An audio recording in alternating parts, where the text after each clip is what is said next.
You're down a pawn. Your opponent is trying to queen it. How do you save the game? Here's the survival guide for king versus king and pawn. If you can capture the pawn, the game is a dead draw. It sounds obvious, but it's worth remembering. Your priority is always to attack that pawn. Here, black is clear that you are holding the right position with your king. If they push the pawn, it is a draw. So they try to trick you, and they play king to c4. Now it is easy for you to get it wrong. If you play, for example, d2 with your king, they will play to d4 and you will lose the game. If you play to f2 or f3, they will simply approach with the king to d3, for example, and you will again lose this game. But trying to trick you, black has forgotten about one very important thing. Now what you can do is get the easiest draw ever. You can play king to e4, and on the next move, whatever black plays, you can simply take that pawn with your king. Draw. Pretty obvious, right? Rule number 1 is no pawn, no problem. Don't you forget it. Rule number 2. Your king must stay in front of the pawn. If you get in front, you can block it forever, as long as you don't wander off. In this position, 3 moves lose the game. King to e2 loses to regular opposition when the opponent plays king to e4, for example. King going to the other side, to c2, loses again to king e4, which is the diagonal opposition, as black plays king to e4 again. For more on opposition, check my last video that explains this concept. The link is in the description. If we choose the third move, if we choose c3, for example, we again lose because black king can come in front of the pawn with king to e4 again. And whatever we play on the next move, we are again having a problem, because black will easily queen whatever we continue doing. So what is the right move here in this type of position? The easy and the right move is king to d3. Simply stay in front of the pawn. And whatever black does now, you can simply stay in front of the pawn and play whatever. Even if they try to be smart, you stay in front of the pawn. They try to get in this type of position and you stay with the opposition. So whatever you do, just don't wander off. They can't break through ever. If you find this video useful, please support me. Like the video and subscribe to see more.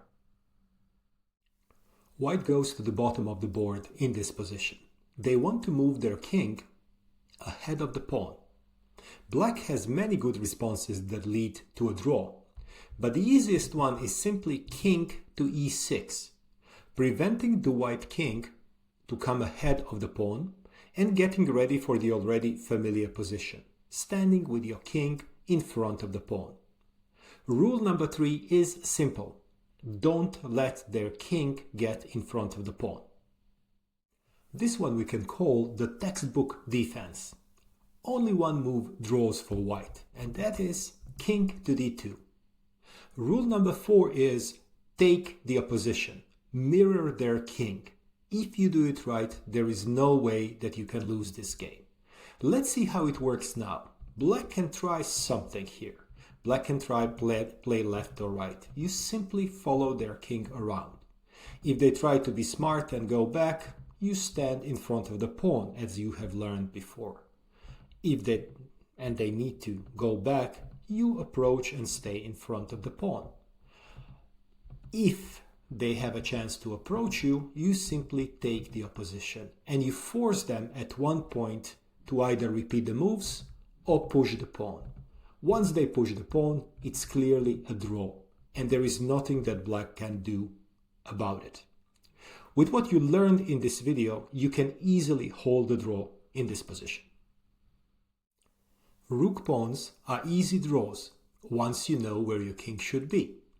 Rook pawns are the pawns on the far left and on the far right of the board, on the files occupied by rooks at the starting position, A and H files. In the first position here, white is drawing simply by staying in front of the pawn in the corner, and black can't push them away. The opposition, the extra pawn tempos, nothing really works. Let's see how it works.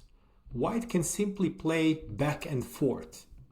If black forces him to play to G1, for example, again nothing changes because white simply comes back to the H1 square. And whatever black plays here, white simply sticks in the corner. And there's nothing black can do about it. Eventually, black can either play left and right forever or play pawn to H5. Stalemate. It is a draw. And what about this position? We obviously can't come to the corner because black king is already there. Does it mean that black is winning in this position? Not really, and we have in fact two options. We can bring our king to either F1 or F2 and prevent the opponent king to leave the H file. If they don't leave, the pawn can't be queen there, obviously. So let's say that we play king to F2. Black is clear what is happening, they need to leave with a king, so they push the H3 pawn. If we play to F1, which is the right move, they will get out to G3, and now the H file is ready and empty for the pawn to queen there.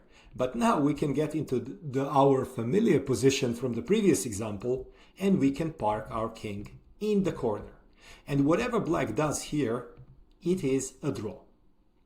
There are only two ways for black to win with the rook pawn. The first one is simply outrunning our king. The details of pawn races you can learn from my video, Rule of the Square. Link is in the description. The other way is actually for black to control one of the two key squares with their king. So to place their king to either G1 or G2 in this very example. To learn more about the idea of key squares and what they mean, check my next endgame video about key squares. Defense in pawn endgames is about knowing these few rules and following them. Get in front of the pawn. Don't let their king get there. Maintain opposition. Don't wander off. And if it's a rook pawn, you're golden. Next week, key squares. How to know if a position is winning before you even start calculating. See you on the board.